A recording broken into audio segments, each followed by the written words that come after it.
जय श्री कृष्ण. आज मी तुम्हाला सार्थश्री एकनाथी भागवत अध्याय 2 यातल्या काही ओबींचे वाचन करून दाखवेल आणि त्यांचा अर्थ पण समजावून सांगेल. तर चला सुरू करूया. ओम श्री गणेशाय नमः. न करिता वेदशास्त्र पठन, जडमूड म्हणाल तरले कोण. उन्मत गजेंद्र उद्धरण, गर्भ संरक्षण परीक्षितीचे. अंबरीश गर्भ निवारण, करावया भक्तीच कारण. अहम भक्त पराधीन, स्वमुखे नारायण बोलिला. वनचर वानर नेनो कीती, उद्धरले भगवत भक्ती. अस्वले तारावया निश्चिती, विवरी जांबवती भक्तिस्तववरिली. जानपा अविवेकी केवळ, गौडी गोधने गोपाळ. तेही उद्धरिले सकळ, श्रीकृष्ण सखे प्रबळ अनन्य प्रीती. शास्त्र विरुद्ध अविवेक स्थिती, जार भावे श्रीकृष्ण प्रीती. गोपी उद्धरिल्या नेनो कीती, अनन्य भक्ती सख्यत्वे. न करिता नाना व्युत्पत्ती, सुगमोपाये ब्रह्मप्राप्ती. अबळे तरावया निश्चिती, भगवंते निजभक्ती प्रगट केली. ते हे राया भागवत जान, मुख्यत्वे भक्ती प्रधान. भावे करितान भगवत भजन, अज्ञान जन उद्धरती. हे भागवत नव्हे नव्हे, अज्ञाना लागी निज पव्हे. भवाभीतरावया भजन भावे, महानाव देवे निर्माण केली. भागवताचे महानावे, जे रिघाले भजन भावे. त्यांसी भवभयाचे हे लावे, भजन स्वभावे न लागती. त्रिशूद्रादी आघवे, घालून ये नावे. एकेच खेपे स्वयं न्यावे, भजन भावे परतिरा. जे आवली तान भाव बळे, तोडी कर्मा कर्म क्रूर जडे. स्वबोधाचे निपाणी ढाळे, काढिती एक वेळे निजात्मतिरा. वैराग्याचे निज नावाडे, अडळ बसले चहूनकडे. विषयांचे आदर रोकडे, चुकवूनी धडपुडे काळीती कांठा. संचित क्रियमानांच्या लाटा, मोडुनी लाविती नीट वाटा.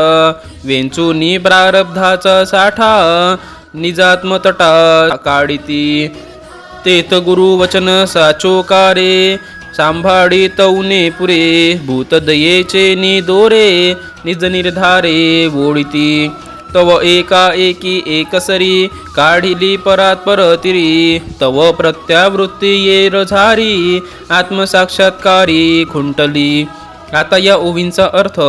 वेदशास्त्राचे अध्ययन न करता कोण जळमूड तरले म्हणून विचारले तर सांगतो. उन्मत्त गजेंद्राचा उद्धार झाला आहे. परीक्षितीचे गर्भामध्ये संरक्षण झाले आहे.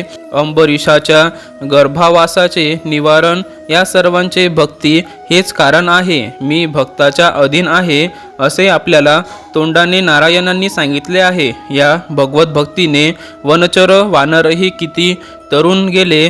अस्वलांचा उद्धार व्हावा म्हणून भगवंताने विवरात जाऊन जांबवतीला वरले.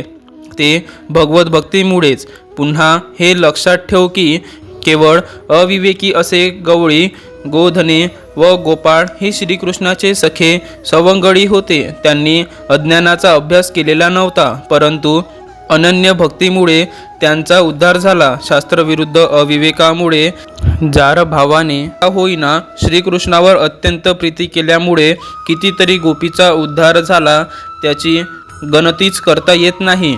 अनेक प्रकारचे शास्त्रे वगैरे न वाचता, इंद्रियांना त्रास न देता सुलभ उपायांनी ब्रह्मप्राप्ती व्हावी व दुबळे लोकही निश्चितपणे तरुण जावेत म्हणून भगवंतांनी आपली भक्ती प्रगट केली आहे. राजा हे भागवत होय. हे प्रामुख्याने भक्तिप्रधान आहे. शुद्ध भावाने भगवंताचे भजन केले असता अज्ञानी लोकांचा सुद्धा सहज उद्धार होऊन जातो. अहो, हे भागवत नव्हे, ही दीन अज्ञानी लोकांकरिता घातलेली पानपोईच आहे. भगवत भजनाने संसारसागर तरून जाण्याकरिता देवाने जणू काही ही मोठी नौकाच तयार केली आहे. जे भक्त भजन भावाने या भागवत रूपी नौकेत बसून निघाले, त्यांना भजन स्वभावामुळे संसार भयाचे हेलकावे खावे लागत नाही. स्त्री शूद्रादी या नावेत घालून एका खेपेने भगवत भावाने पलीकडच्या तीराला नेता येतात. भावबळाने या नावेला वल्हवू लागले तर कर्माकर्मरूप क्रूर जळाला तोडून निजबोधाच्या प्रवाह दिशेने ती एकाच वेळेला नेऊन पहिलं तीराला सहज पोचविते. संचित क्रियामानाच्या लाटा मोडून नौकेला सरळ मार्गाला लावतात आणि प्रारब्धाच्या साठा खर्चून आत्मतीराला घेऊन जातात. संचित वैराग्याचे नावाडी चहूकडे आढळ असल्यामुळे विषयांचे खडक चुकवून त्या अलगद नेऊन तीराला पोचवितात. यामध्ये काही कमी जास्त झाल्यास त्यांना गुरुवचन सांभाळून घेते. नाव तीराला लागत असताना भूतदयेच्या दोराने आत्मनिर्धाराने ओढतात.